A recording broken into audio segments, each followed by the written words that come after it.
All right, got it. Hi, everyone. I think we're just going to record you reading this and then like provide that recording too, like upload that to the Dropbox. All right, I better make it a good one then. All righty. Hi, everyone. My name is Veronica, and I am an alcoholic. Hey, Veronica. The Next Frontier, Emotional Sobriety, January 1958. I think that many oldsters who have put our AA booze cure to severe but successful tests still find they often lack emotional sobriety. Perhaps they will be the spearhead for the next major development in AA, the development of much more real maturity and balance, which is to say humility, in our relations with ourselves, with our fellows, and with God. Those adolescent urges that so many of us have for top approval, perfect security, and perfect romance, urges quite appropriate to age 17, prove to be an impossible way of life when we are at age 47 or 57. Since AA began, I've taken immense wallops in all these areas because of my failure to grow up emotionally and spiritually. My God, how painful it is to keep demanding the impossible, and how very painful to discover, finally, that all along we've had the cart before the horse. Then comes the final agony of seeing how awfully wrong we have been, but still finding ourselves unable to get off the emotional merry-go-round. How to translate a right mental conviction into a right emotional result, and so into easy, happy, and good living. Well, that's not only the neurotic's problem, it's the problem of life itself. And for all of us who have got to the point of real willingness to hew to right principles in all our affairs. Even then, as we hew away, peace and joy may still elude us. That's the place so many of us AA oldsters have come to. And it's a hell of a spot, literally. How shall our unconscious, from which so many of our fears, compulsions, and phony aspirations still stream, be brought into line with what we actually believe, know, and want?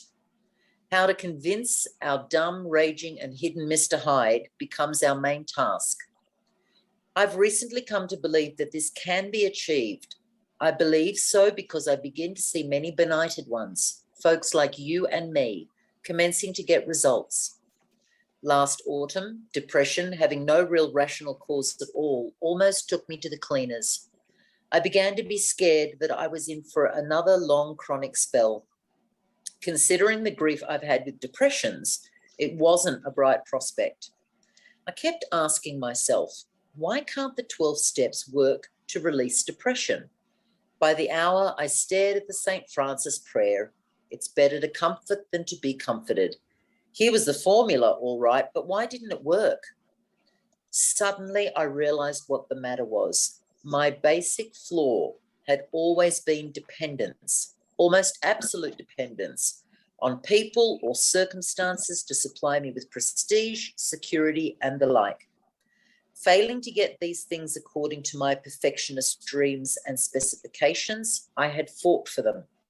And when defeat came, so did my depression.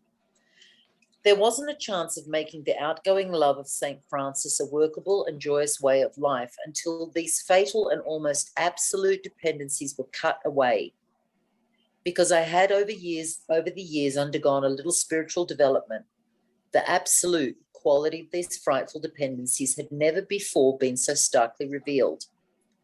Reinforced by what grace I could secure in prayer, I found I had to exert every ounce of will and action to cut off these faulty emotional dependencies upon people, upon AA, indeed upon any set of circumstances whatsoever.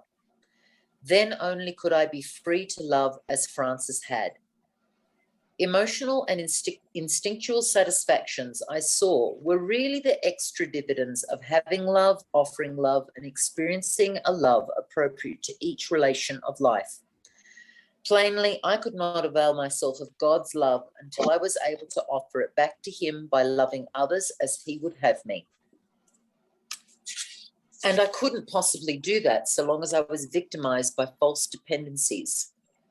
For my dependency meant demand, a demand for the possession and control of the people and the conditions surrounding me. While those words, absolute dependency, may look like a gimmick, they were the ones that helped to trigger my release into my present degree of stability and quietness of mind, qualities which I am now trying to consolidate by offering love to others regardless of the return to me. This seems to be the primary healing circuit, an outgoing love of God's creation and his people, by means of which we avail ourselves of his love for us. It is most clear that the real current can't flow until our paralyzing dependencies are broken, and broken at depth. Only then can we possibly have a glimmer of what adult love really is. Spiritual calculus, you say? Not a bit of it. Watch any AA of 6 months working with a new 12th step case. If the case says, "To the devil with you," the 12th stepper only smiles and turns to another case. He doesn't feel frustrated or rejected. If his next case responds and in turn starts to give love and attention to other alcoholics, yet gives none back to him, the sponsor's happy about it anyway. He still doesn't feel rejected. Instead, he rejoices that his one-time prospect is sober and happy. And if his next following case turns out in later time to be his best friend or romance, then the sponsor is most joyful. But he well knows that this happiness is a byproduct, the extra dividend of giving without any demand for a return. The really stabilizing thing for him was having and offering love to that strange drunk on his doorstep. That was Francis at work, powerful and practical, minus dependency and minus demand. For the first 6 months of my own sobriety, I worked hard with many alcoholics. Not a one responded. Yet this work kept me sober. It wasn't a question of those alcoholics giving me anything. My stability came out of trying to give, not out of demanding that I receive. Thus, I think it can work out with emotional sobriety. If we examine every disturbance we have, great or small, we will find at the root of it some unhealthy dependency and its consequent unhealthy demand. Let us, with God's help, continually surrender those hobbling demands. Then we can be set free to live and love. We may then be able to 12th step ourselves and others into emotional sobriety. Of course, I haven't offered you a really new idea, only a gimmick that has started to unhook several of my own hexes at depth. Nowadays, my brain no longer races compulsively in either elation, grandiosity, or depression. I have been given a quiet place in bright sunshine. All right. Thank you so much. And I think Corey blew his computer up or something, and Chris is absent tonight. So we're trying to bear with us. Mute all and admit. So tonight we have a very special guest and guy that I really like and appreciate. I've heard him speak twice, and he rocked it. I don't know how many of you guys were in Colorado for the FOTS retreat. I believe it was last year, Saturday night, Jeff? It's either that or the year before, 2 years ago. But I really enjoyed him. And take it away, Jeff.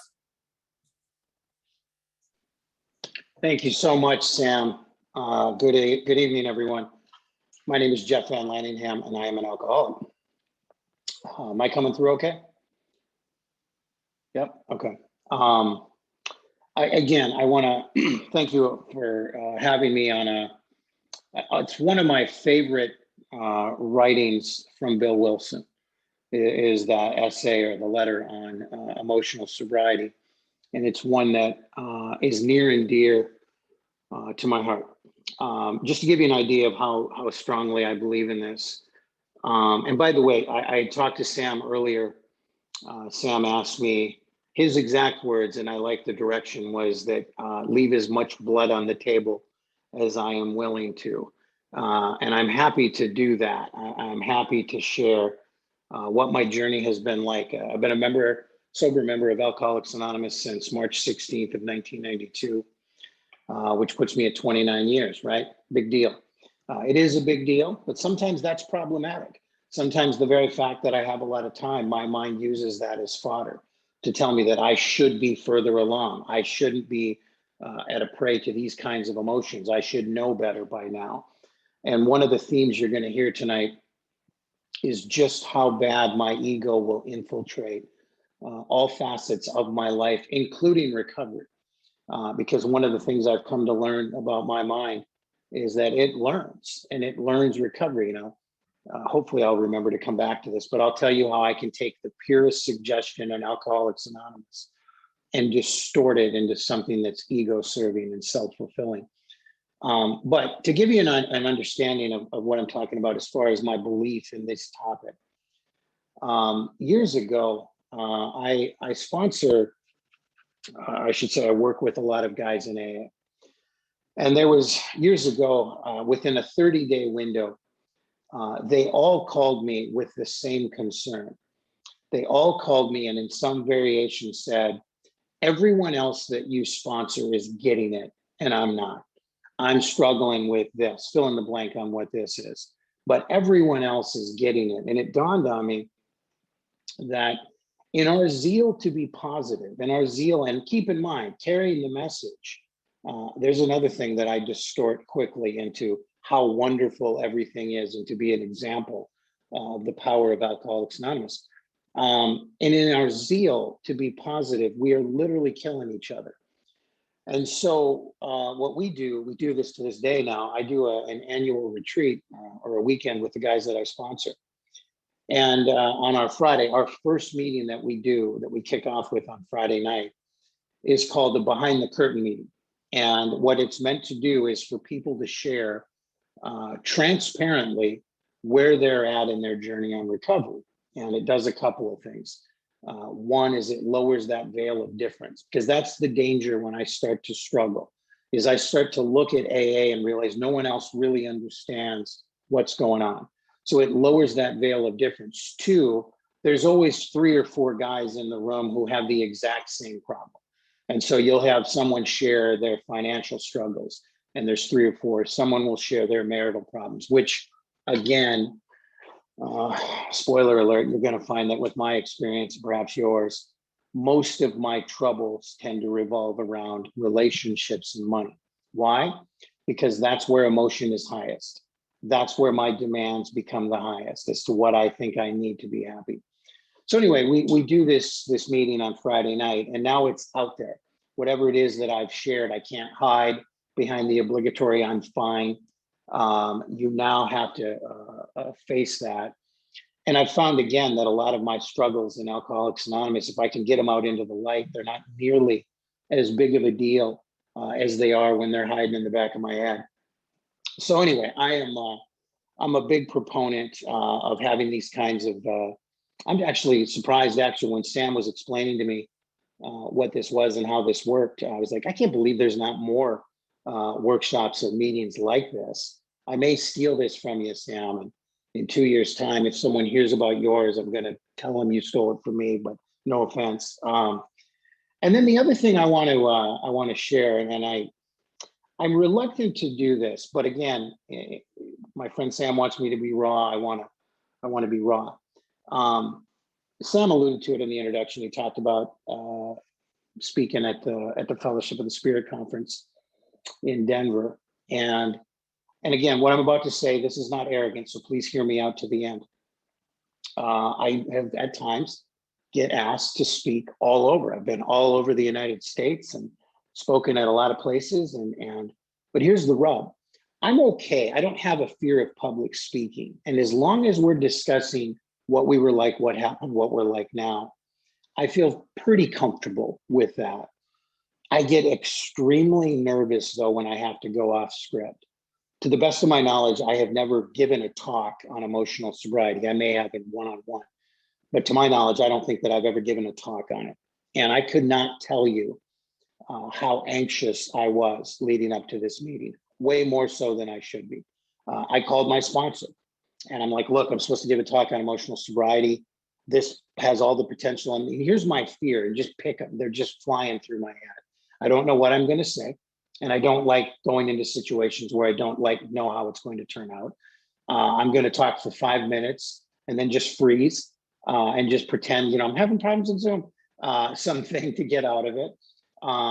But there's all of these things. And my sponsor, thank God, the voice of reason, he's like, look, you're talking to a group of people just like you.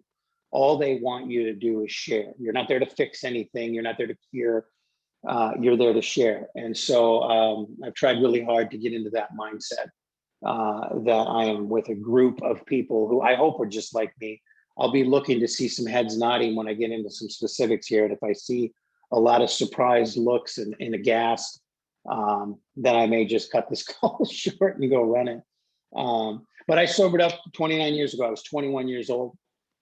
I was fortunate enough that I got a really good foundation in Alcoholics Anonymous. I got a sponsor who was very active, who insisted on me participating in my recovery.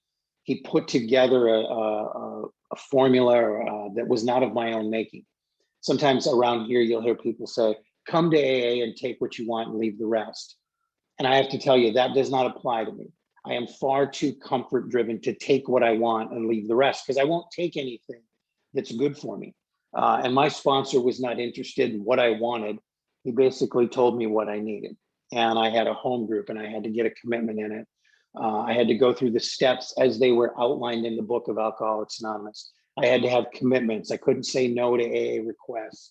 We were always moving somebody. I mean, I was always getting hammered over the head with service, being told that selfishness and self-centeredness is the root of my problem and I need to be of service. And of course, I bought in, right? I was like, AA is a place for me. I identified here like I had never identified anywhere else. More importantly, is I got hope here. I really believed that AA could work for a guy like me. Now, I don't know if you did this or not, but somewhere along the lines, I started doing AA to the best of my ability. I also started keeping score. I'll add that in on who I was more active than and all of that stuff. And then I started to add in what I was owed, what I was due. I didn't even know that I was doing it. But somewhere in my head early on, I thought the more active I am, the more God is going to smile upon me, the more favor that will be bestowed upon me. And I was in for a very, very rude awakening. My first period, I mean, there was always a period of turbulence, don't get me wrong.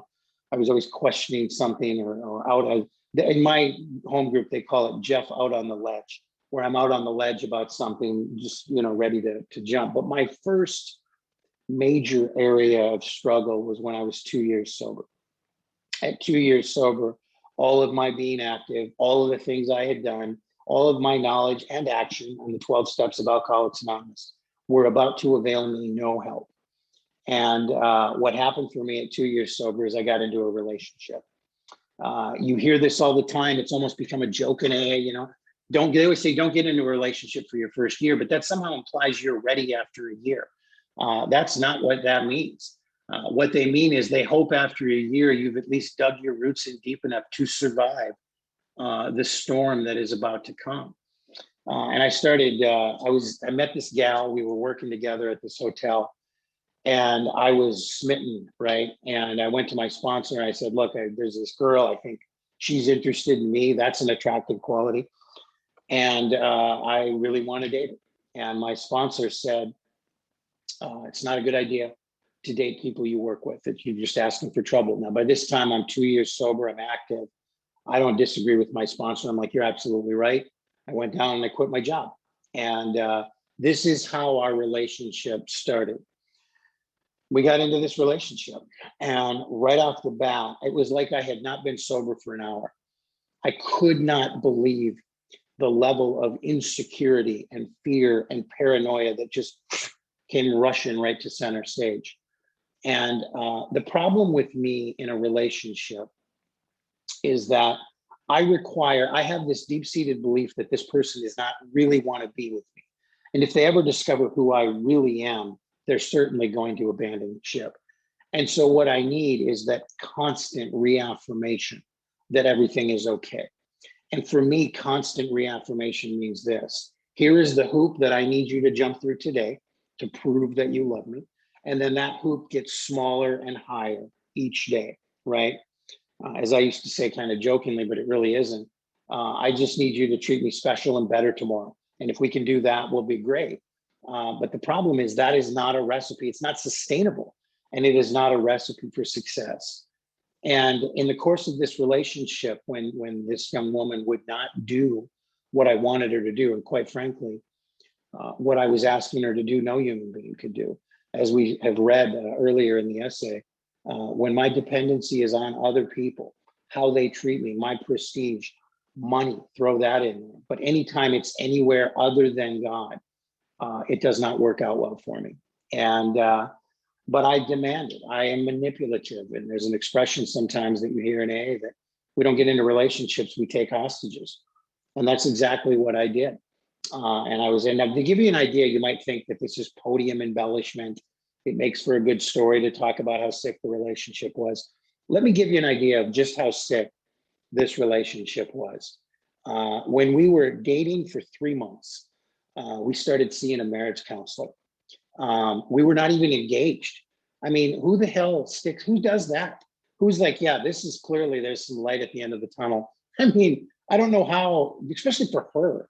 I don't know how she did not say, hey, look, Jeff, you seem to get some issues. Good luck working on that. But, you know, as I would come to find out later, her illness is a little different. Her obsession tends to be not with alcohol, but with alcoholics, and specifically her alcoholic. And so we're in this ridiculous relationship.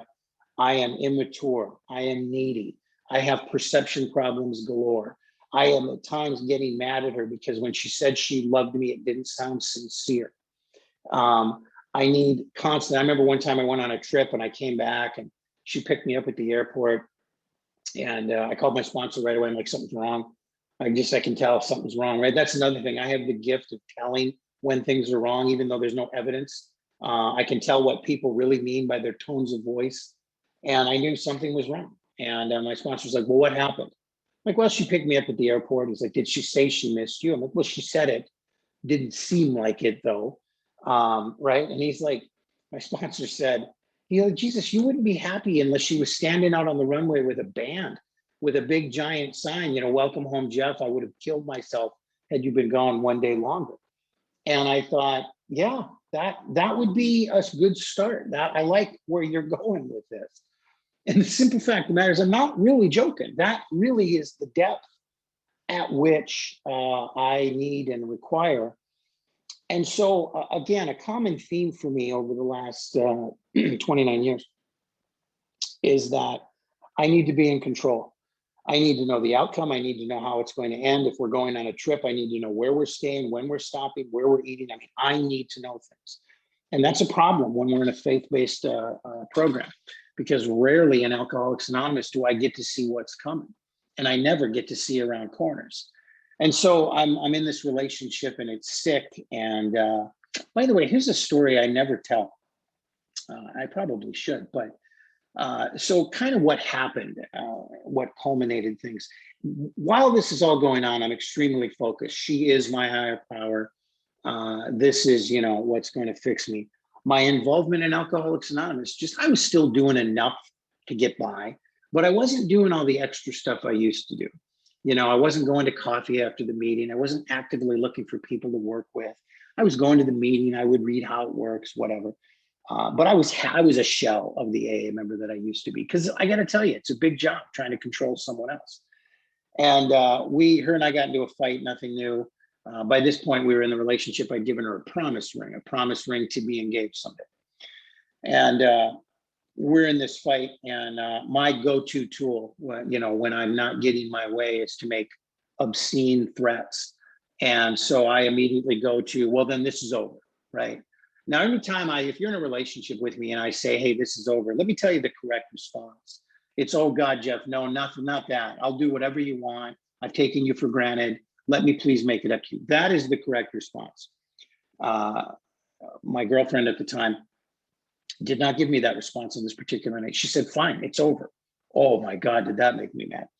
And she took her ring out. I'm like, well, then you give me this ring. This is over. She gave me a ring.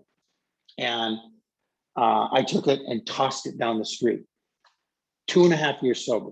Okay, this is how I'm acting. I tossed it down the street. And as soon as it left my hand, I thought, that was a bad thing I just did, because I knew, you know, in the letter, they talk about Mr. Hyde. And that's exactly how I feel sometimes, is Jekyll Hyde.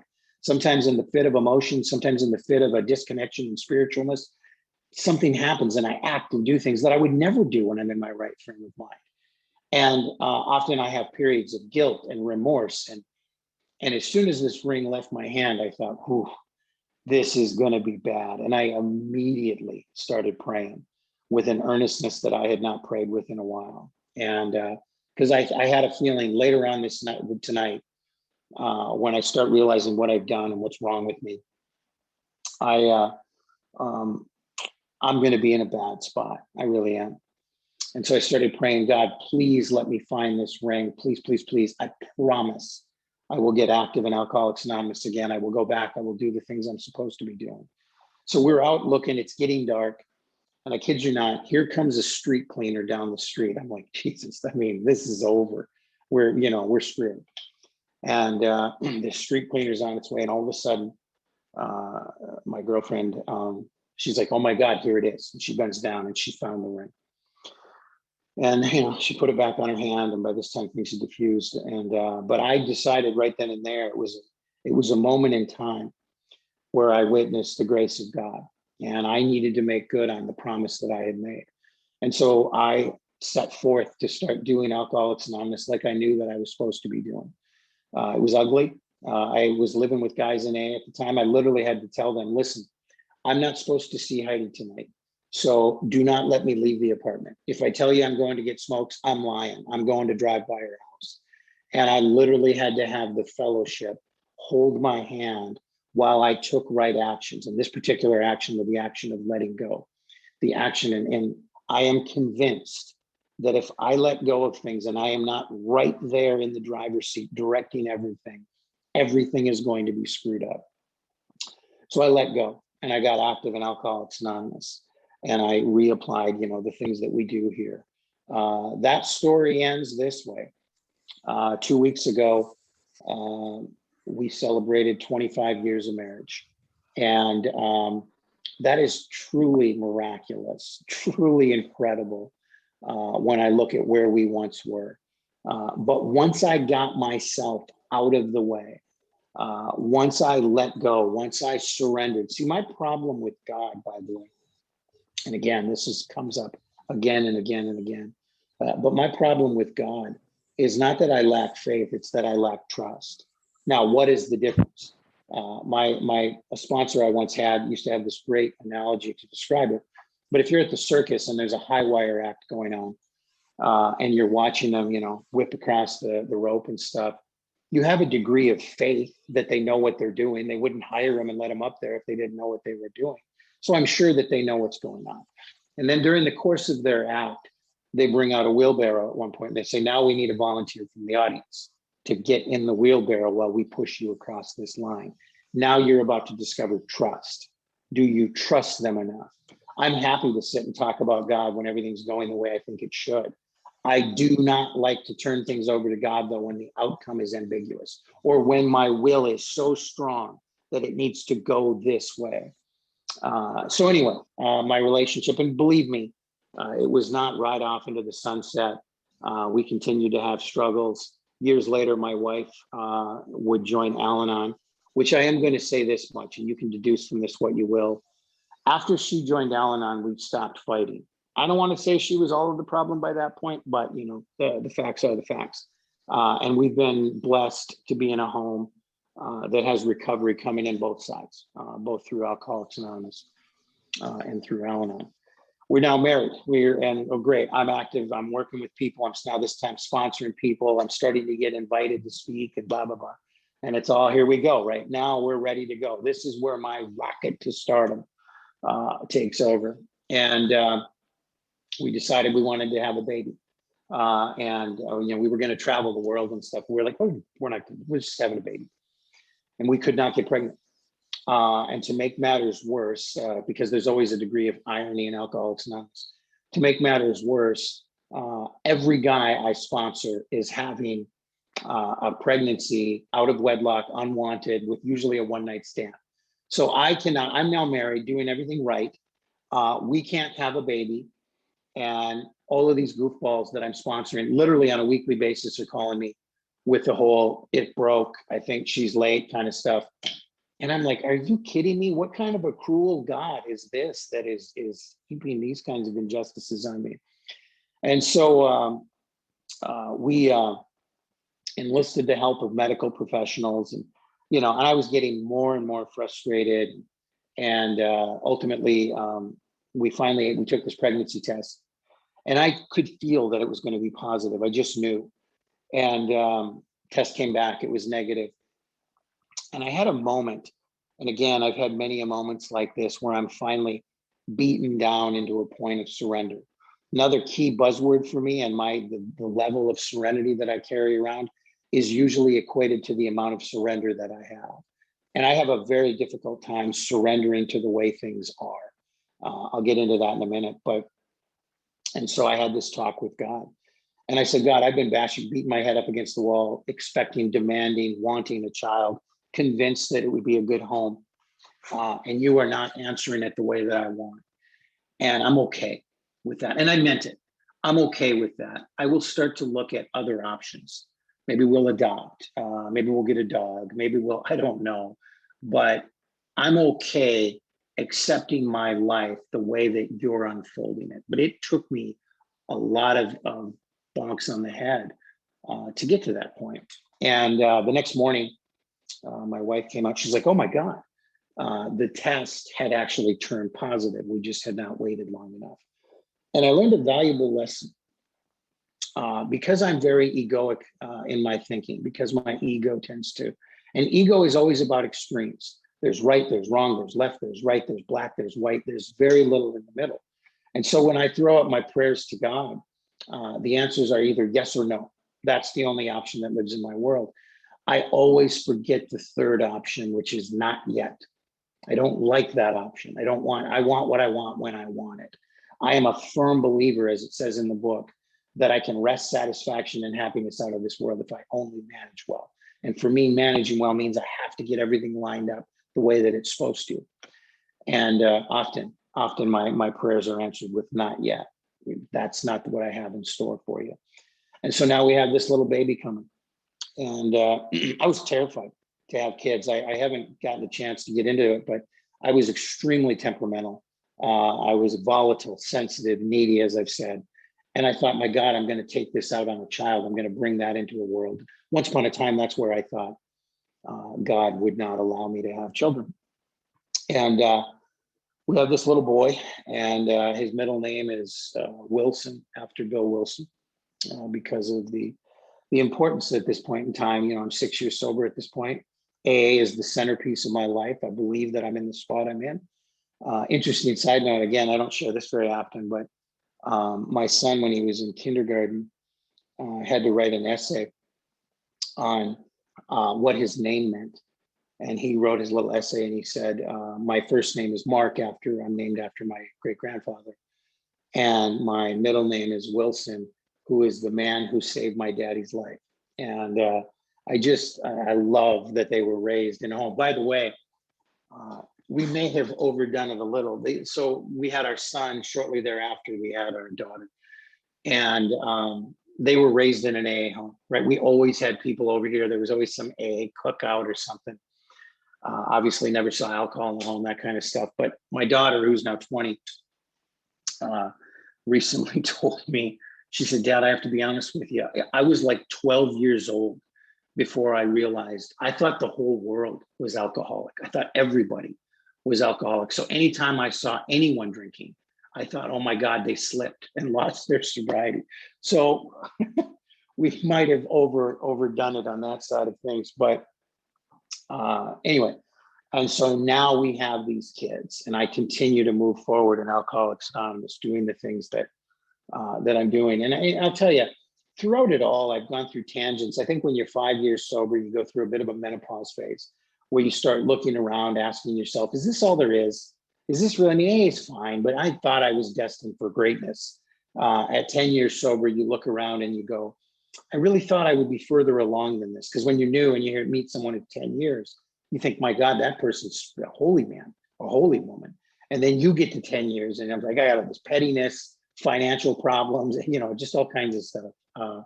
15 years, you kind of just, you're not anything is what I was told. You're just there. 20 years, supposedly you're now an old timer. Didn't feel like it when I got to 20 years. Because all the way I have continually brought myself with me. Obviously doing Alcoholics Anonymous and doing it to the best of my ability. But one thing I can tell you, my beliefs have changed. What I thought at 5 years sober changed at 10 and 15. And right now I'm in the middle of redefining again my AA purpose and program and principles.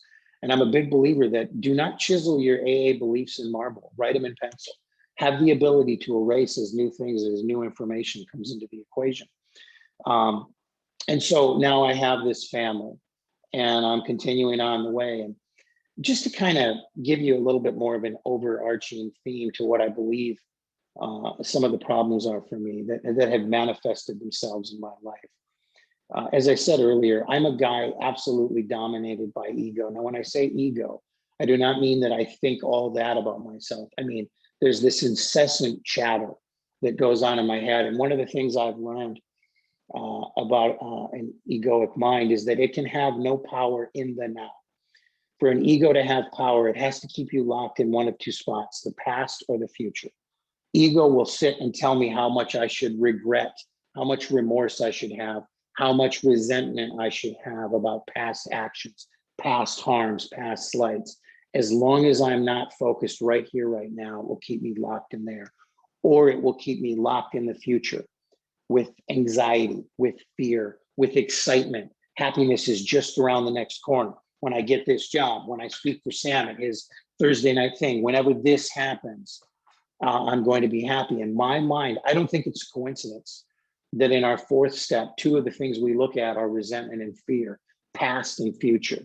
That's where my problems lie. And usually, by the way, if you're a selfish, self-centered individual, you have a pretty wonky sex life. So that becomes the third column. And what I have come to learn about myself is that I am horrible at being right here, right now. The only place that God can and will exist, the only place I am ever going to find him, right here. They used to, when I was new, they would say, be where your hands are. And I didn't understand. I thought they just meant focus on what you're doing. But no, be present, be right here, right now. Right now, what I should be doing if I'm on my game is just completely immersed in the meeting. I always say a prayer, excuse me, before I'm given a chance to share. And I used to have some stupid ego prayer that I would do, but I don't do that anymore. Today I ask, let me be a part of what's going on. See, I just want to be a part of Alcoholics Anonymous, and I want to be right here, right now. And when I'm done here, I'll see what comes next. And what I have come to believe about myself is that I am not what my thinking mind tells me I am, good or bad. There's just a lot of chatter in there. And what I've had to try and learn to do is disconnect from that. Because again, bringing the steps back into the equation, it always tends to come back to the third step for me, an unwillingness to turn my will and my life over to the care of God. Now, why not then just do the third step prayer in the morning? Because more is required of me. And I believe that as I've stayed sober, the actual implementation of the decision I make in step 3 takes place in step 11 with my conscious contact with God and improving that. And so when I look at step 11 and what it asks me to do, I need to get up. I'm going to tell you right now, I'm bad at all 3 facets of these. First order of business is I want to get up in the morning and I want to initiate contact, be quiet. If I am getting up and immediately jumping on social media, my whole day is going off track right away. So I want to quiet the mind and invite God in. More specifically in our verbiage, it talks about asking to be divorced from selfish, dishonest, self-seeking motives, which would imply that over the evening I marry them again and wake back up married to these things. And so I need to be divorced from this stuff and allow God a chance to come in and guide and direct my thinking. Then I want to head out through my day. And what I want to do is slow down. What I know about me is that anytime ego's in charge, I'm always rushing. I am always rushing when ego's involved. Rarely am I having to rush when I'm on God's time, because usually God's time is right here, right now. Or what if I'm late to this meeting? What if I don't get here? What if I get caught in traffic? So what? What if I get caught in line? Big deal. Take it as an opportunity to do a little bit of meditation. I need to slow down and check in with God a lot. See, my decision to turn my will and my life over to the care of God cannot be a mumbling of the third step prayer in the morning. And then that sustains me throughout the day. I need constant check-ins. And where I find God is in the pause. When we pause when agitated or doubtful, and I spend a lot of time left to my own devices, agitated or doubtful. And I think, by the way, for me at least, I tend to focus when I hear that, when someone says agitated or doubtful, I only think about agitated. It's just easy to go to agitate. I get agitated, I get bothered by people, I get bothered by this. I don't like doubtful as much because doubtful implies I don't have all the answers. But I spend a great deal of my time doubtful. I don't know if this is the right thing to do. I don't know if I should tell Sam this or not. I don't know. So pause, right? I have never in my experience ever said, hey, I rushed, I didn't think that over or talk it over with anyone. That turned out beautifully, right? That is not my experience. My experience is pause and allow God an opportunity to come into my life. My sponsor is big on telling me, take some deep breaths and let your brain get some breaths, because I don't like to do that. I don't want to do that. And then I want to go to bed at night. And I want to do the 11th step inventory, which sometimes gets called 10th, but that's, in my opinion, not what it is. The 11th step inventory, when we retire at night, then I want to check in and I want to see, how did I do today, right? And in the course of that, there's an interesting line, and it asks that we pack into the stream of life. And I like the visualization of the stream of life. One of the things I've been doing more recently is picturing that in the morning, that if there's a stream of life, I am a little leaf and I'm dropping myself in it. And I'm going to go at the pace of the current. I am going to go with twists and turns. I'm not directing anything. I'm literally just floating on the stream of life, because my problems, ultimately, in a very overly simplified manner, my problems are my judgments, my expectations, how it ought to be, how it's going to look. And life does not live up to the way that I think it should. And I become bitter, I become disgruntled, I become resentful, I become full of fear, I become whatever. And I waste all of this time trying to control everything and get it to go the way I want it to, instead of just accepting life as it is. I have 3 kids, and they're 21, 20, and 13. And I got to tell you, there's a lot of things they do that I do not agree with. This is not the way I would have planned things for them. But that's not my job. My job is to accept them as they are. My job is to accept my job as it is. My job is to accept where I'm at in Alcoholics Anonymous as it is. My job is to accept whatever share I do in AA or you do, is just to accept it. And that has been lately the journey I'm on. As I said, I'm in the middle of kind of revamping. And by the way, I'm sorry if I'm not giving, believe me, there's tons of low moments. I'm a guy, I've been fired 4 times in AA, right? I hear people all the time, yeah, when I was drinking, I always get fired. I'm like, yeah, I, as an active member of AA, trying to help God's kids, get fired. Why is that? That just seems to be the area that I struggle with, because I don't have enough ego to go out and start my own business, but I have just enough ego that I don't want to listen to anyone. And how dare you tell me what to do? And that's a problematic thing. So I've had issue galore with work, and I have at times financial insecurity, and I wonder, but my security is not coming from how much money I have in the bank. My security is not coming on how much my wife makes me feel that she loves me. It cannot come from any of those things. It has to come from my real dependency, where, as we read earlier, where it belongs, which is on God. I want to give you a story, and then I think I'll wrap this up. Last year, at the end of the year in September, I went in, and I turned 50, and when you turn 50, they suggest that you have a colonoscopy. Now, I finally decided to get a primary care physician. I've literally just been doing walk-in clinic my whole life. And I thought, well, I probably should have a doctor now. I'm 50. So I went in, and he said, hey, it's a normal procedure. You get a colonoscopy. Like, all right, sounds horrible, but I'll do it. Now, look, I'm an active AA member doing things, right? I mean, this should be matter of fact. And I go in and I have this procedure, and they find something. We don't know what, but they find something. And he comes back and he's like, I don't like what I saw on the chart. We're going to have to bring you back for a more in-depth procedure. Bottom line, for the next 3 months, I would hear words like biopsy, malignancy, cancer, tumor, all of this stuff. And I would not know for 3 months whether or not I had it.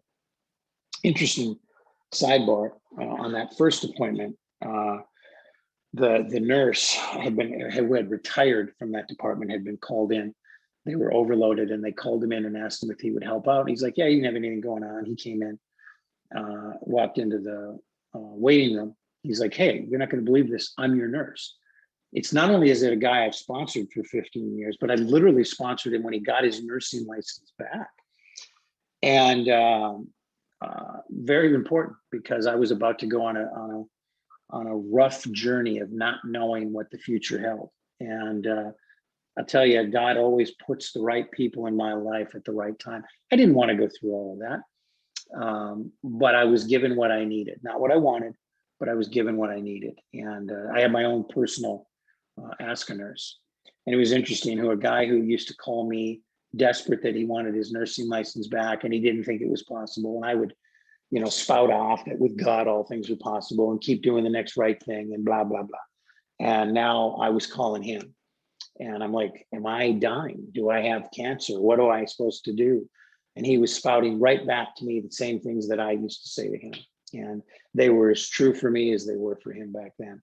By the way, just so you know, the kind of people that my God chooses to put in my life and carry his word to me. I had this procedure, and 2 days later, I'm getting dressed, and my wife is like, oh my God, what is that? And I'm like, what? She goes, I think you should go look in the mirror. I go look in the mirror. This dude has written his name with a marker on my butt and with a heart around it. And that's what this guy thinks. He's like, oh, here's my sponsor passed out, getting horrible news. I know. I'll write my name on his ass. That, I'm sure, will make everything better. And that, I got to tell you, that's my people. You are my people. And I get it. So this culminated. I had surgery in December. And they took out a big section of colon, and doctor's words, this is not podium embellishment. The doctor said that was about a month away from becoming cancer. So through a series of small little coincidences, I was able to get in just in the nick of time and get all the icky out. So I don't know how you react to that. This is how I do. I'm like, oh my God, God saved me. No question about it. No doubt in my mind. God saved me. Quickly, my ego jumps into the passenger seat, though. It's like, yep, for great things, right? This is me in December coming out of surgery. God saved me so I can do great things. This is awesome. I knew that everything was going to pay off. I'm going to do great things. And in January, I took off to do great things. Great things did not seem to materialize, right? There was no great things. My company didn't ask me to run it. I did not get somehow written in for president of the United States. None of these things that I thought should happen happened. And I remember I went through this period in February where I'm like, what is going on?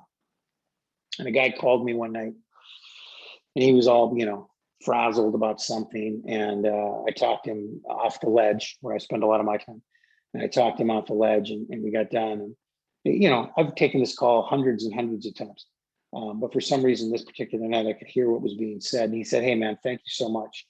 He said, I really thought this was the end for me. And I just appreciate your willingness to take a call, and I appreciate your listening and sharing your experience. I've done that a lot of times, like I said, and I've taken it for granted, because that's what we do here. We take it for granted, not realizing sometimes, at least for me, what an amazing gift we have. The ability to reach people, not based on what we've read in a book, but based on our own living experiences. And it was at that moment it dawned on me, I am destined to do great things, not for the masses. I'm just destined to do great things with whatever alcoholic I have the privilege of being in front of. That's it. And that's as great as anything needs to be. I'll tell you, this is how my ego works. I don't know if yours does or not, but earlier I said, I can take the best, most purest suggestion and distort it. So we have a chapter entitled Working with Others. Fairly straightforward. I should certainly be doing it. My own sobriety and recovery is contingent upon my willingness to spend time with others. Fantastic. I start working with people with good intentions. That turns in shortly thereafter, though, to I need to be sponsoring people. Still okay. I'm still in the arena of wanting to be helpful to people. I do now seem to need a title and a bit of accolades for it. But all in all, I would argue my heart's pure. Now I'm sponsoring people, right? Pretty soon, though, I have a bunch of people I'm sponsoring, and some of their actions are starting to reflect poorly on me. Hey, that guy wasn't wearing a tie last night. What's that all about? Well, I'll straighten him out, right? Now I am controlling people, right? I've gone from something pure, I've gone from something beautiful to now I am controlling people. And pretty soon, left to my own devices, I am starting to direct everything. I have literally took off on the 12th step and ended back up on the 3rd step somehow. And that is how my mind works. That is how my journey in recovery has worked. Now, despite all of that, look, I have some things that are going really well in my life, and I have some things that are not. I have a marriage, as I said, with 25 years, wonderful relationship with my kids who have not ever seen me angry, and I mean that sincerely. I don't have the financial security I want. 2 members of my home group just got new, beautiful places at the lake. Do you think I'm genuinely happy for them? Or do you think I'm like, where's my place at the lake? I would use it to help new guys, which probably is not even true. It's just life. That's what it is. It's what I was promised 29 years ago. Nobody ever told me everything was going to be wonderful all the time. That's just what I heard. I'm the guy who adds on words to the promises. We are going to know a new freedom and a new happiness forever, right? That's what I do. I add in words that aren't there. And what I've come to believe is that this is a journey. It's a daily reprieve. And today I did some good things. I called my sponsor and talked to him. I kept my commitment to this meeting. I tried to be of service because, as the essay said, that's really what it comes back to. Every conversation I was in today, I tried to just let them talk. Even though I had a story that I thought was more interesting, shut up and let them talk, right?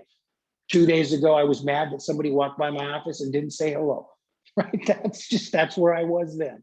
I am not a perfect human being. I am not a perfect member of Alcoholics Anonymous. I find it interesting on the Zoom thing and again, this is a bit of an opinion, so I apologize. But by the way, the COVID and the Zoom, I'm not bashing any of it. I love that we're able to be connected like this. In fact, I'm going to write Zoom a letter and just say, I don't know if you know, but your software literally saved hundreds and hundreds of my friends and millions of lives potentially by allowing us to connect. But it's also sprung up a lot of different Facebook groups, right? There's a lot of Zoom Facebook groups. And I got to tell you, there are some people out there who apparently, if you have had 1 minute of angst, you have not worked the steps properly. And I shudder to think what they would tell poor Bill Wilson on his letter. But I apparently then have not worked the steps properly. I don't know. I'm not a guy who's been absent of problems or conflict. I'll tell you this. I believe the reason I sponsor a lot of people is because I've had a lot of trouble. I don't know how helpful I am when everyone that comes to me with all of their various problems, I say, I don't get it. After I stopped drinking, I've been fine. I wouldn't help anyone if that was my experience. My biggest benefit is that anything the guys I work with have, I've done or thought about it.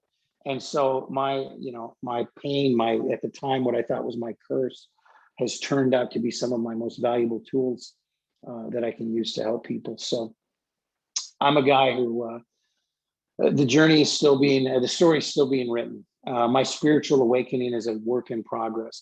My spiritual awakening, as far as the mental obsession to drink alcohol, that has been removed, no question. But what I thought was the top of the mountain, like now I'm done, what I've discovered is there's a whole range of mountains left and different mountains to climb and different lessons to learn. And we all get our turn on the wheel. You may have great success with finance, but problems with family. I may have great, success with family. It doesn't matter. It's not a competition. But Alcoholics Anonymous is a place I get to walk shoulder to shoulder with people and be real and be transparent. And I'm super, super grateful for that. So with that, I think I'm going to shut up. I hope I stayed on the topic. I don't know. Sam, you'll let me know if I didn't. But anyway, thank you so much for having me. God bless. Hey, Jeff, thank you so much, man. That was so beautiful. That hit so many spots for me. It's so funny when it goes from that place where I need a lot of attention and I need a lot of validation from people to where I know that my purpose is with this one-on-one person in this moment, and it doesn't have to be anything but that. Like, that's the perfect. That's where God really shows up for me. Hey, so what we usually do is we have you call on 2 people. So just kind of search through the squares, call on 2 people, and then we'll open it up. And you just pick anybody you want, man. I'll tell you who I'm going to pick. I always have one box on Zoom that I am watching to make sure they're engaged. And this particular person was super engaged, and they gave me a lot of strength as I muttered through that talk. So Emerson, my friend, I was watching you. Please share. Oh yeah, I was watching Emerson too. Hi, everybody. My name's Emerson, recovered addict alcoholic. Jeff, I was on every word because I've never heard anybody tell my story more perfectly. I mean, and I don't mean all the details, but the feelings and you know, your thoughts regarding relationships and the whole 9 yards, the immaturity. I mean, I was just like, I was amazed. And my sponsor's on this meeting. I'm texting him going, that's me, that's me. Oh my God, that's me. So I certainly hope there's a recording of this because I'd love to listen to it again and again. But for me, the quality of being vulnerable, and you said it at the end really well, that, you know, how can you help these people that you're sponsoring if everything's okay with you, like you don't get what they're going through? And, you know, I want to be vulnerable like that and be transparent because, you know, if, you know, somebody comes to me for help and I'm like, well, gee, I have like X amount of years. I don't get it. What's your problem? You know, I'm not being of service. And just the stories you told, you know, I've had similar instances where just I've had these God moments that were unbelievable. But I got to tell you, brother, it was like a kindred spirit moment. And I do mean that. And I'm grateful for it. So thank you.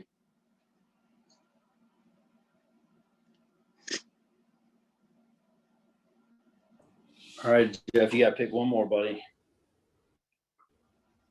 All right, I'm going with Summer B. Summer B. Hi everyone, I'm Summer. I'm an alcoholic.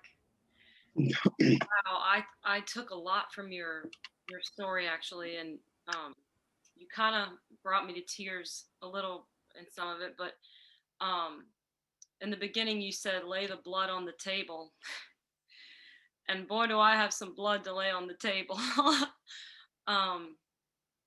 You know, I've been struggling, and my heart's racing because it's like you have this fear of really laying it out there, but I'm going to do it. I guess where I'm struggling a little bit right now in my recovery, I'm coming up on a year.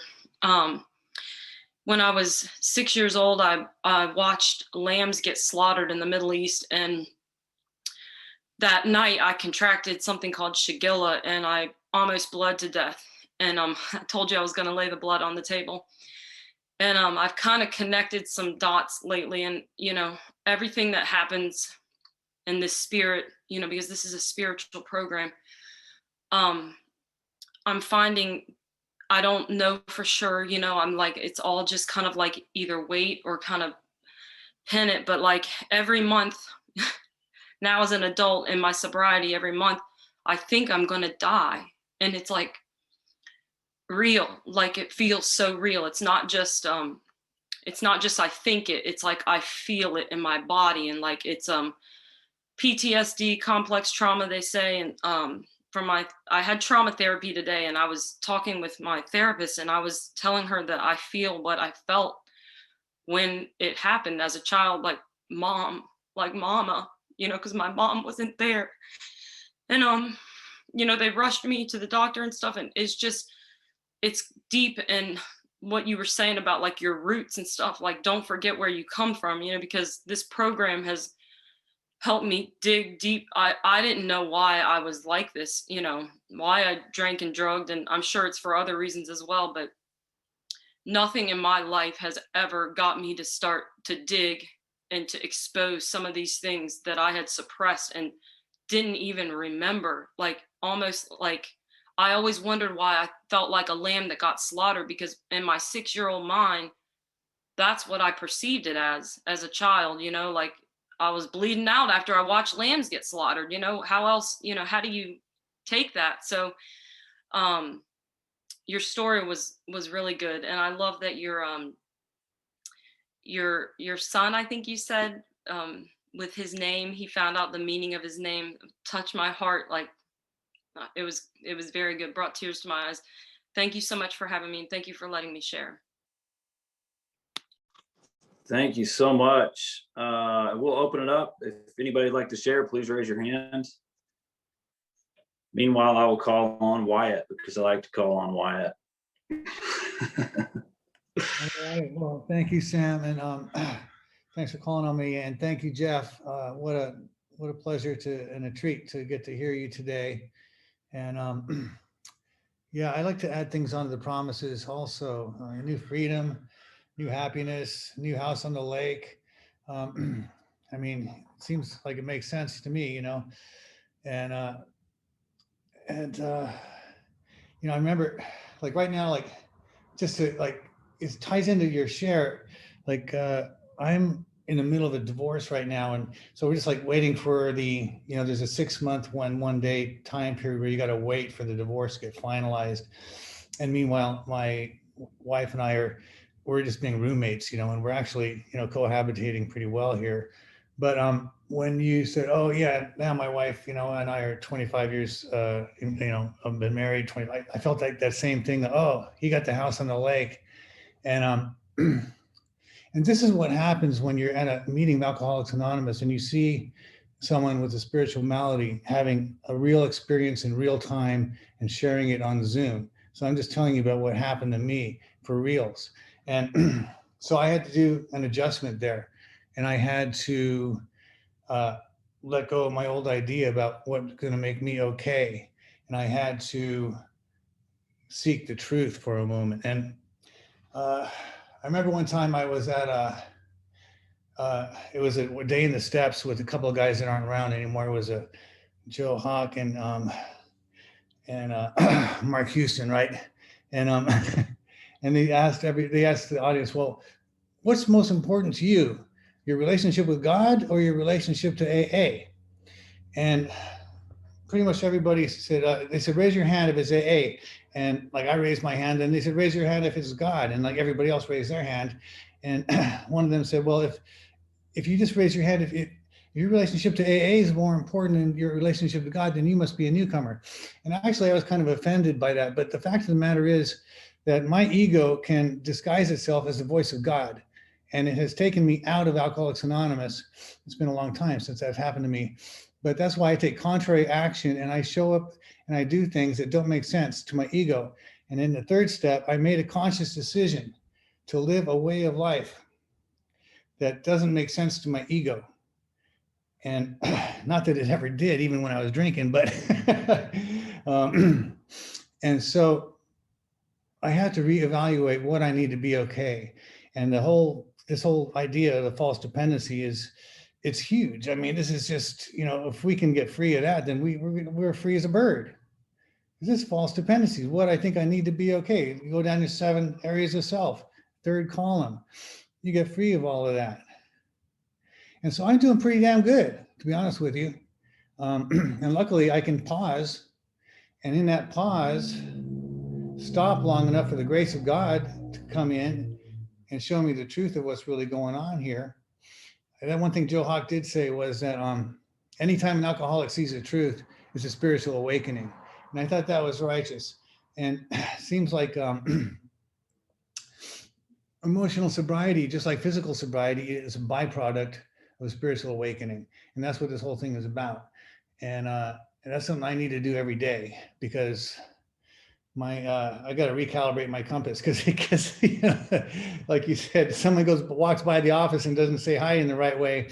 I could just spend 20 minutes of meditation and come out of that, and someone doesn't say hi in the right way. I'm like, whoa, what's wrong? Whoa. So it's just it's a daily reprieve, and it's a wonderful journey. You know what I mean? And life is rich and it's deep and it's worth it. And I'm so glad I made the decision that my life is none of my business. My life is God's business. And my business is the work that's laid out for me in the big book, in the 12 steps. If I keep it that simple, I'm doing pretty good. So anyway, God bless you. And thank you everybody for being here. It's so good to be here. I was a little late. I had to go get a car out of the shop. And can you believe this? For a key, they were going to charge $485 for a key to my soon to be ex-wife's car. anyway, we got the car, we got the key, and so that'll give you a little resentment, you know, that affected my pocketbook. Anyway, it's all good, and you know, I got a heart full of love, and it's really due in great part to all of you guys being here today. So thank you for helping me out, and thank you, Jeff, and I'll see you guys later. You know, it's funny that ego just builds back, you know, like we were talking about where Harry Tebow said that the recuperative power of the alcoholic ego would be comic if it weren't so tragic type thing. And one of the deals that I always had told myself was, you know, when you get 10 years of sobriety, you wear white linen and bless people. And when you have a certain amount of money, then everything's okay. I don't know where that came from, but it's all really okay. I mean, we don't like to talk about it. But when you have X amount of money, then it's okay. And you don't have these same kind of feelings. And that comes as a reward for, you know, the stuff you do in AA. There's all kind of horse shit that leaks out in my brain, and I don't even know where it comes from. But I will tell you something interesting that I found to be a fact, because I've been both completely freaked out in a failing business in AA and made a mess and walked out of a divorce with a ton of debt and problems, and then reopened a business and had it be wildly successful beyond my wildest dreams. And I will tell you that the truth for me that I've watched is you think money is going to do a whole lot more for you than it does. And it's not that it's not good. And it's not that it doesn't suck to, you know, really struggle in that area, but you make a big pile of money in a month and all of a sudden you think that somehow that's going to change the restless, irritable, and discontent, right? You know, like you'll have an area, well, if I just make this amount of money, well, if I just make this money, well, once I make this money, and then you make all this money and you own a company and everybody's done phenomenal and you got to pay all these people and you go, God, why am I paying all these people this month? This is crazy. This is like thievery. I'm paying all these people all this money. And it's just, you know, it's funny how greed will come right back up. Or you'll think, you know, you make that deposit, that fat check, you get kind of excited about it. You go, man, that was a great month. We made enough money to burn a wet elephant this month. Everybody's slapping high fives. And then you, you know, deposit that money in the bank and you go, well, I got to put a third of that away for IRS. I got big plans this next 6 months, you know, and this is not quite enough to do a lake house like such and such. And it's just, the ego is always comparing itself to other people's highlight reel, you know, all the time. The true awakened spirit lives in the present, just like we were saying, Jeff. Like, it's not just what people, I mean, I used to just say that. I'd be like, man, you got to be in the present. You got to learn how to be in the present. But no, it really is a gift to be in the present moment. It's something more than you can just, you know, speak about in an AA meeting and get a bunch of people to nod like, oh yeah, the present moment, that's a big deal. Because nobody ever fucking goes there. You know, I mean, that's why it's it's so elusive. And I'll tell you, for me, that it's been such a gift to get those time periods where I have that awareness when that greed starts to come up and I'm starting to be aware. I know that it's coming up and I don't even have to act. I just see it kind of pass by. Hey, let's get right back in the moment. Let's get right back to how we can be of service. This is much more important than the other stuff. So love and service definitely has changed my life in that area. And I keep going back to that. I see Kathy has her hand up. Kathy?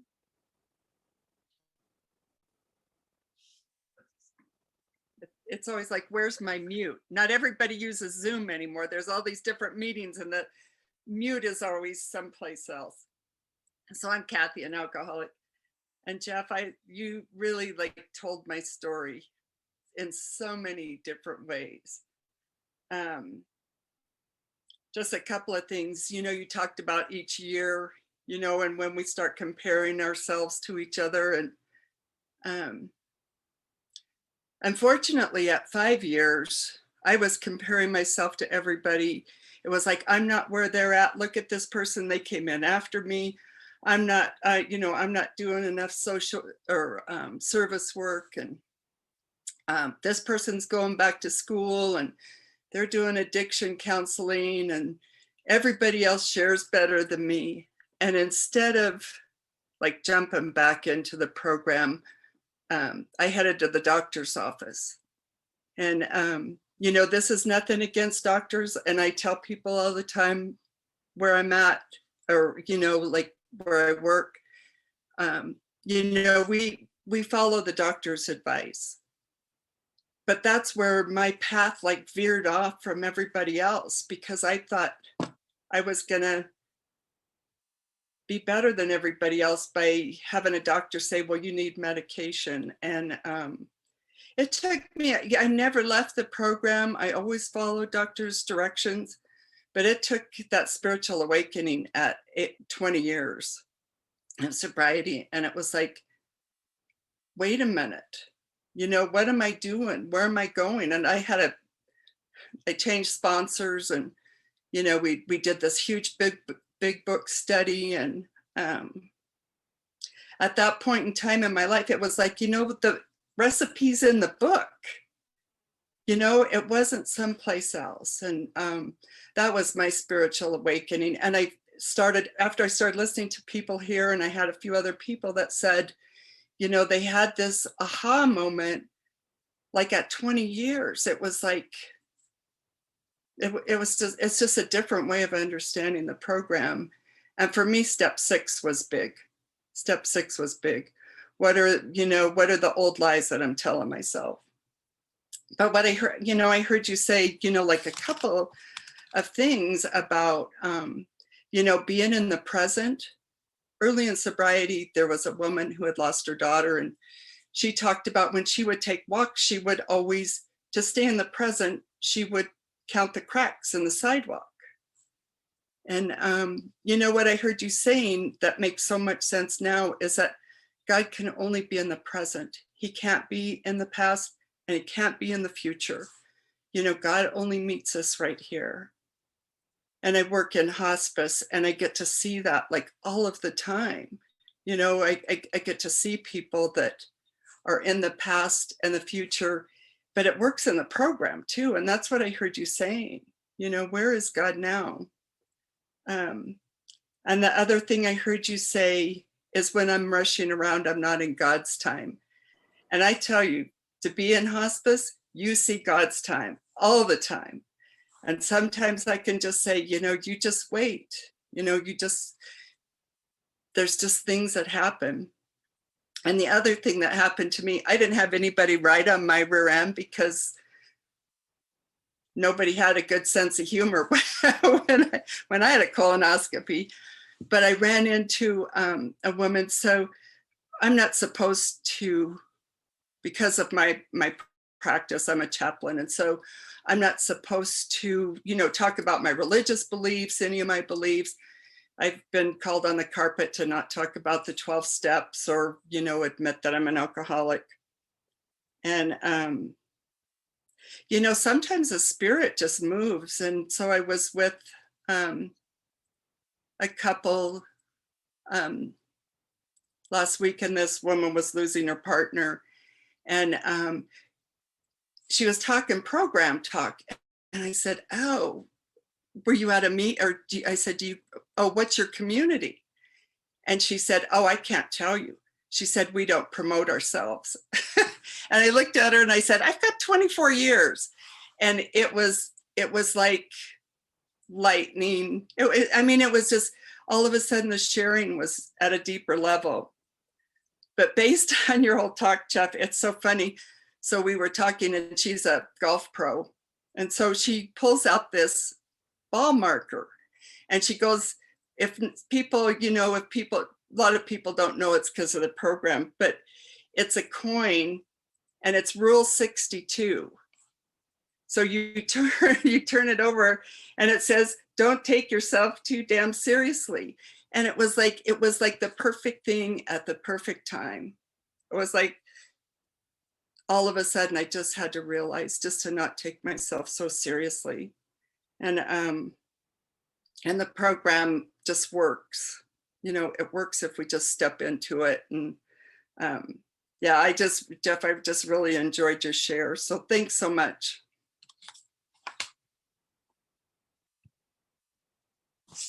Yeah, that was great. Thank you so much for sharing. My iPad died in the middle of that. You know, one of the things that I realized in working the inventory is, you know, I'd always masked the dependency and demands with my security and ambitions is the same thing as my dependency and my demands.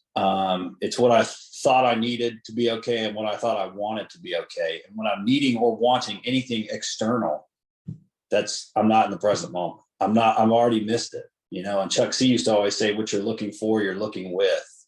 And I think that's such a beautiful line. Don, what about you? What are you doing? Hanging out here trying to get Emerson in the Potts family is what I was actually doing, but it was very unsuccessful, Emerson. I don't know how. You'll have to figure it out in the Dropbox. Anyway, thank you so much for sharing, Jeff. I was so, like, the depth of the thing about the egoic expression is incredible to me, and I love the you know, I'm watching you talk, and behind your head, it's got inhale and exhale. And I'm thinking, inhale, exhale. But it looks very dualistic to me. And I thought the line should connect, like, between the two panels, because it's just not so separate. And then I thought, well, there is that pause in between.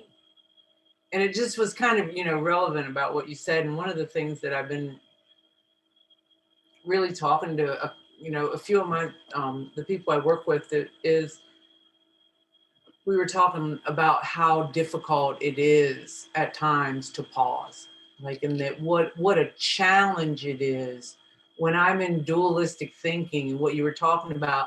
And the thing that is most money isn't my thing. My thing is, I'm going to be perfect one day, and y'all are going to know about it. And I'll get an award or something. I'm going to get like a reward at the end of life where they, you know, stamp a P on me, and, you know, just like they stamped the, you know, wrote on your butt, and I'll get a P that says she was perfect. And there's a big problem with that. It keeps me constantly, my biggest challenge is, you know, succumbing to the idea that if I just get this to-do list done, and I get it done on time in the way that I planned it and all these things, then it'll be okay. And that's that method of, like, unreasonable demands upon life to follow a schedule and a plan and a document. And everybody needs to get in line, you know, rest, satisfaction, and happiness out of this world. If only people would do things on time. This is the way I live. The problem is, you know, about, I don't know, 7-8 years ago, I had a sponsor, and I came up to her and I said to her, you know, I think like 3 or 4 months have passed and it feels like I wasn't even there. And she said, well, you weren't. You weren't living in the time. You were zooming, doing the next thing. So there's this whole thing about, you know, doing the next right thing that I have had to really understand. It's not good for me. It's not good for me. I took that dialogue out of my vocabulary. I do the next right thing because I've never done the next right thing. I'm doing the next thing that makes it appear that when I get the things done, that's when I'll be okay. And I am very much qualified for Al-Anon, and I was married as well. And when I started going to Al-Anon, our marriage settled down. It was quite interesting.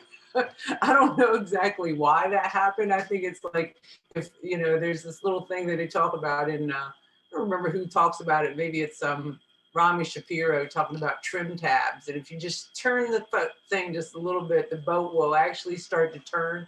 And I think what happened is, you know, me going to Al-Anon 2-3 days a week turned both of our ships a little bit, you know, and we kind of got it straight. But to the point of thinking that when I arrive, excuse me, I gotta, you know, we got our marriage together, we got our lives together, we got all the ducks were lined up. I got 25 years sober. I turned 50. I had a huge, wonderful 50th birthday party. You know, everything. Isn't it grand? And my husband got sick and died. Boom. And the whole thing just went woof and tumbled. And the fact that I didn't drink, because to me, excuse me, that was proof positive that all of it was for nothing. You know, I was like Bill, I had a ride, and boom, it all went to hell in a handbasket.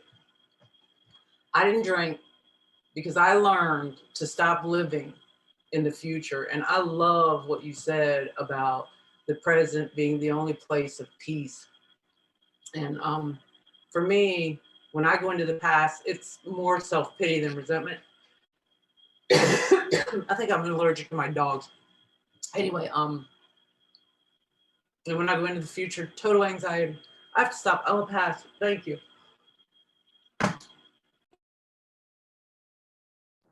Beautiful. What about you, Charles? What are you doing? I hadn't heard from you in a while, buddy.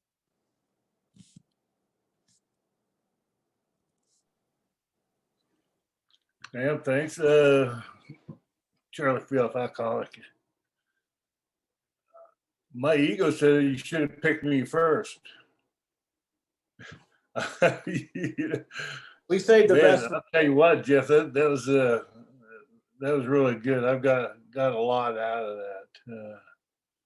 And what it reminded me of is I heard Carl Jung say something, that we spend half of our lives, writing this script of what our lives are, in our work and home, and then we spend the other half of our life writing the commentary to that life. And it made me really think, I mean, here I am, over 3 decades sober, 67 years old, wanting to retire.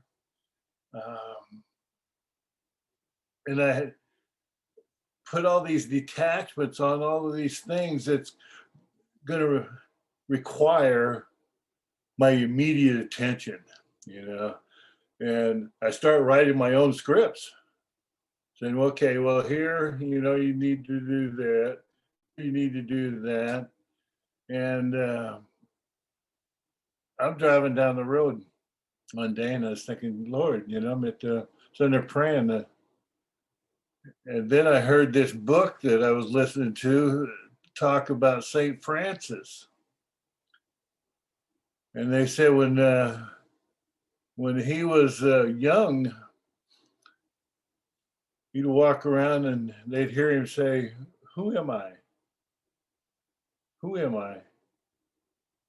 Who am I? Who are you? Who are you? And he was referring to God as being you.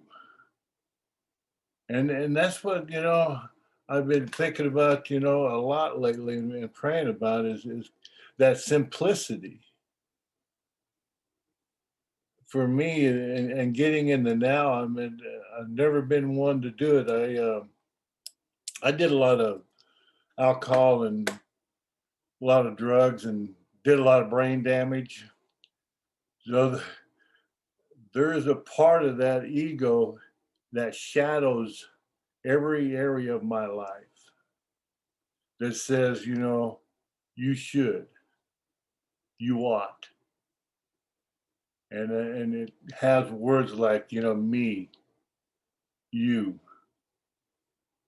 And it always refers, to that ego, that self. And I've been working a lot on that. And I can understand it and I can see it coming to where, friends of mine, we call that pause in the big book, the power of pause. Because not only do we pause, but we get to witness for myself that power and that presence that gives me the strength to endure what I need to endure. And I heard a lot of that in your talk, Jeff, was having that strength come when we least expect it. When my ego gets out of the way just long enough, for God to step in and say, I got this. When my brother died of alcoholism, a lot of things were going on in my life. Losing a sponsor, and I was just that knowing that strength. I get it here. I get it in the guys that I sponsor, you know. But once again, I get to enlarge my second step by just showing up on this meeting. And thank you, Jeff, for enlarging my second step. That's all I got. All right, I want to squeeze in Nadine. Nadine, are you there? From Australia? There she Yeah, is. I'm here. I'm here. Hi, Sam. Hi, everyone. I wasn't going to say anything, but like, I think I should apologise to you guys first because I sit and I listen, but I don't always let myself be seen because I'm always doing something, you know, typical Al-Anon, doing something. And I just want to say something about relationships, you know, because what Jeff was sharing, you know, like that really, all that insecurity and all that sort of stuff. I don't know, did I say I was a member of Al-Anon? I am. I was married to an alcoholic who died of alcoholism after I left him, and I left him and went to Al-Anon.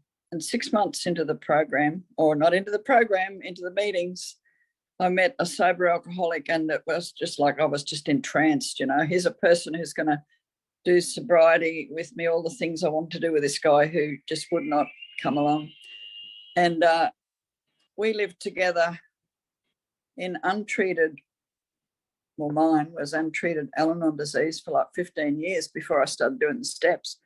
And my partner had done a 4th step, I think, in her early years. She was like 3 years sober. I was like 5 minutes in Al-Anon when we got together. And we were going to have this lovely romantic life together, and it was like really hard, really, really hard. And I was just so insecure, and I just wanted her to show me all the time that she loved me. And, and I give her a hard time. I did. There's no doubt about it, you know, throwing tantrums and not getting what I wanted and all that sort of stuff and acting out. And eventually I got in so much pain that, you know, I eventually got a sponsor and started working the steps. And she died 5 years ago. She got cancer and died. And the last 2 or 3 years we were together, I was able to be a loving, caring, decent human being toward her and, you know, not act out nice shit, be there for her. And it's all down to the steps, you know. But just recently, like the pandemic last year, that just threw me into a big spin, you know, because I was just left with me. And then you guys came along, and that was one of the best things that happened on my Friday, you know, to listen. And I really had no idea about emotional sobriety. I just wanted, I mean, I'd heard it. I'd been in a workshop years ago where they, you know, focused on that reading, but I just didn't get it. And, you know, I've always wanted someone to make me feel better and be there for me. And everything's kind of dropped away except the program, the people in it that I trust, and finally, the higher power that I can see as a friend and rely on at all times. And it's got real different, you know. But the latest challenge has been a family member who just will not do what I think he should do. And the relationship's broken. And just had to accept that just for now, I need space, you know, from one of my kids, which is the hardest thing probably that I've ever done, really. And as a result, you know, a better relationship with God. And just recently I had this idea about this person, you know, that I thought might be in my life. And the whole thing, you know, all kept coming back about, you know, this is going to be awesome. And I had this like fantasy going, and it was a fantasy. It wasn't based on reality. And took it through the steps, and it didn't really change. I still had this idea, you know, and then by God's grace, you know, I met up with this person again and was able to be honest, and now we're friends, a friend, you know. And I'm getting to see that I can have a relationship with people and just be a friend and let go of that attraction, you know, that emotional dependence. And it's all come as a result of a better relationship with God. And I really like to thank you guys. It's so beautiful. I hate to miss this this every week. So yeah, lots of love to all of you. Thank you. Thank you. Jeff, thank you so much again for tonight. I really love that redefine my AA beliefs. Sometimes my concrete AA beliefs can get to be an endowment of ego, something that I use as a, spiritual staff. Also, just want to tell you this while you're still on here. I love that story you talk about, how you asked your daughter, how's your heart? You ask them, how's your heart? I ask people how their heart is. I stole that from you because I just thought it was such a great question. Anyway, so do you have anything further that you'd like to say? Anything that came up for you before we close it up? No, thanks again for having me. I really appreciate it. All right, thank you. So the way we close it is we go to our inner room, we press the mute button and just say the Lord's Prayer to ourselves for all who care to join.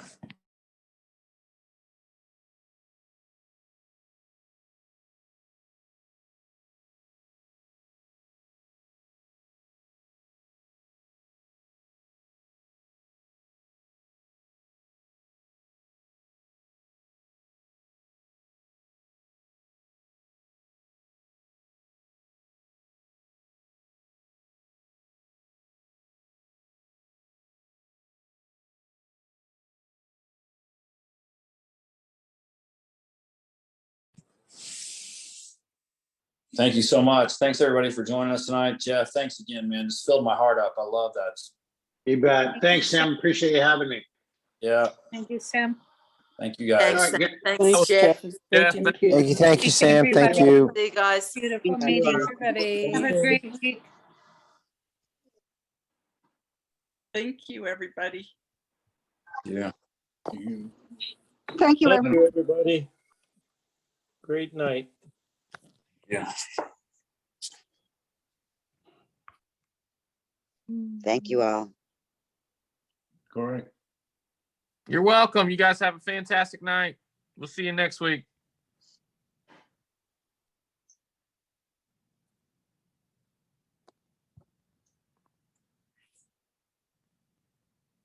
Night, guys.